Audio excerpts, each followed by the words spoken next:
நம்ம ஆக்டர் விதாத் பத்தி தாங்க பார்க்க போறோம். 2001ல இருந்து தமிழ் சினிமால நிறைய பிலிம்ல சின்ன சின்ன கதாபாத்திரத்துல நடிச்ச இவரு 2010ல மைனா பிலிம் மூலியமா ஹீரோவா இன்ட்ரடியூஸ் ஆனாரு. இன்னைக்கு நிறைய மூவிஸ்ல ஹீரோவா நடிச்சு அவரோட நடிப்பு திறமையால மக்கள் மனசுல சூப்பராக இடம் பிடிச்சிருக்காருங்க. அவரோட ஒவ்வொரு மூவி செலக்ஷனும் பாத்தீங்கன்னா ரொம்ப யூனிக்கான ஸ்டோரியா தாங்க இருக்கும். இவர் ஹீரோவா ஹேக் பண்ண மைனா ஃபர்ஸ்ட் பிலிமே சூப்பர் பிளாக் பஸ்டர் ஹிட்டா ஆயிருக்குங்க.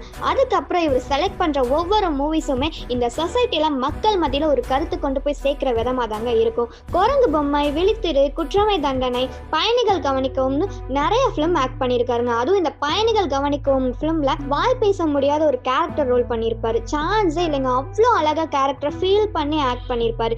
தென் இருகப்பற்று சொல்லவே வேண்டாங்க. ஒரு ஹஸ்பண்ட் ஒய்ஃப்குள்ள எப்படி ஒரு புரிதல் இருக்கணும் அப்படின்றது அவ்வளோ தெளிவா எடுத்து சொல்லியிருப்பாருங்க. ஸோ இதே மாதிரியே இவரோட பயணம் மேலும் மேலும் வெற்றி அடைய கச்சேரி டீமின் சார்பாக வாழ்த்துக்கள். Thank you friends.